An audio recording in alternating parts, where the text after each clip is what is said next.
आज एक बार फिर देश के सामने वही सवाल खड़ा है जो हर बार किसी यौन हिंसा के मामले में उठता है। क्या हम पीड़िता की आवाज़ सुन रहे हैं या ताकतवरों के तर्कों में उलझकर सच्चाई को दबा रहे हैं? इस पूरे मामले में आरोपी पक्ष की तरफ से लगातार मीडिया में बयान दिए जा रहे हैं, लंबी प्रेस कॉन्फ्रेंस हो रही हैं, भावनात्मक अपील की जा रही है, लेकिन सवाल ये है कि क्या इन बयानों से उस लड़की का दर्द खत्म हो जाता है जिसने न्याय के लिए अपनी पूरी जिंदगी दांव पर लगा दी? पीड़िता कोई काल्पनिक किरदार नहीं है, वो एक असली इंसान है जिसने समाज वो खुद उस वक्त फ़ोन पे बात कर रही हैं जिस वक्त उन्होंने ये टाइम सारे सबूत होने।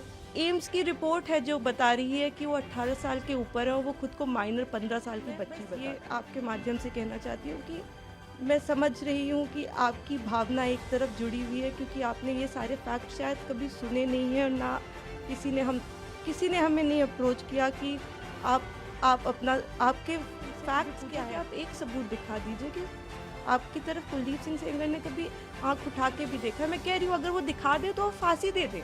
ये कहना कि केवल बयान बदलने से पूरा केस झूठा हो जाता है अपने आप में एक खतरनाक सोच है, क्योंकि यौन हिंसा के मामलों में पीड़ित अक्सर डर, दबाव और ट्रॉमा के कारण समय और घटनाओं को शब्दों में रखने में उलझ जाते हैं। क्या हम ये भूल जाते हैं कि एक आम लड़की जब ताकतवर व्यक्ति के खिलाफ आवाज़ उठाती है तो उस पर किस स्तर का दबाव बनाया जाता है?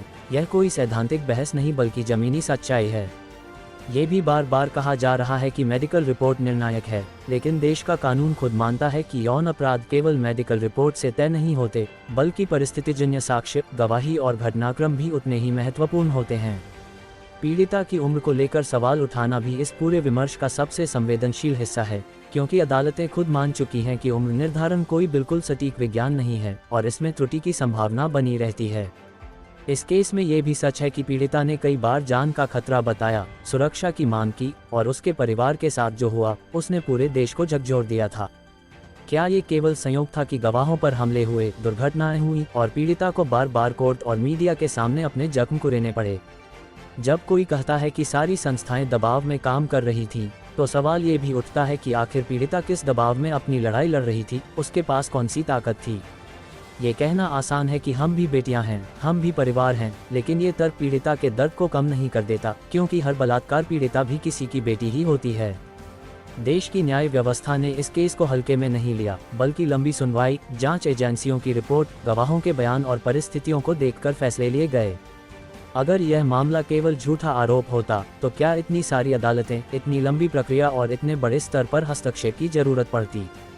ये भी याद रखना जरूरी है कि पीड़िता ने इस लड़ाई में अपना सामान्य जीवन खो दिया, उसे सार्वजनिक रूप से ट्रोल किया गया, चरित्र हनन किया गया और लगातार सवालों के कटघरे में खड़ा किया गया। क्या हम कभी यह सवाल पूछते हैं कि झूठा केस करने से एक आम लड़की को क्या हासिल होता है और सच बोलने की कीमत उसे क्या चुकानी पड़ती है? ये तर्क की केवल एक सबूत दिखा दीजिए इस बात को नज़रअंदाज करता है कि यौन अपराध अक्सर बंद कमरों में होते हैं, जहां कैमरे नहीं होते और गवाह नहीं होते। देश का कानून इसी सच्चाई को मानकर बना है, तभी पीड़िता के बयान को भी साक्ष्य माना जाता है। जब आरोपी पक्ष बार बार मीडिया ट्रायल की बात करता है तो ये भी देखा जाना चाहिए कि पीड़िता के खिलाफ वर्षों से सोशल मीडिया ट्रायल चल रहा है। आज भी पीड़िता को झूठा कहा जाता है, साजिशकर्ता कहा जाता है और उसकी हर बात को राजनीतिक चश्मे से देखा जाता है। यह मामला केवल एक व्यक्ति या एक परिवार का नहीं है, यह उस सोच का आईना है जिसमें ताकतवरों के खिलाफ बोलने वाली लड़की को पहले ही कटघरे में खड़ा कर दिया जाता है। हम ये भी नहीं भूल सकते कि देश में कितनी ही लड़कियां सिर्फ इसलिए चुप रहती हैं क्योंकि उन्हें डर होता है कि उनका भी यही हश्र होगा। ये स्क्रिप्ट किसी के खिलाफ नफरत फैलाने के लिए नहीं है, बल्कि यह सवाल पूछने के लिए है कि क्या हम सच में पीड़िताओं के साथ खड़े हैं या सिर्फ शब्दों में। न्याय की प्रक्रिया लंबी हो सकती है, फैसले बदले जा सकते हैं, लेकिन पीड़िता की आवाज़ को झूठा साबित करने की जल्दबाजी समाज को कमज़ोर करती है। आज ज़रूरत है कि हम भावनाओं और दबाव से ऊपर उठकर पूरे सच को देखें, लेकिन पीड़िता को पहले ही दोषी ठहराने की गलती न करें।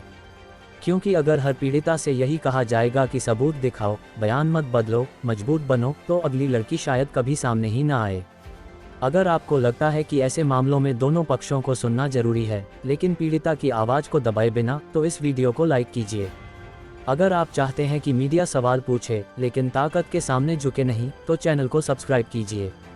और अगर आपकी राय इस मुद्दे पर अलग है तो कमेंट में ज़रूर लिखिए, क्योंकि बहस जरूरी है, लेकिन इंसानियत के साथ।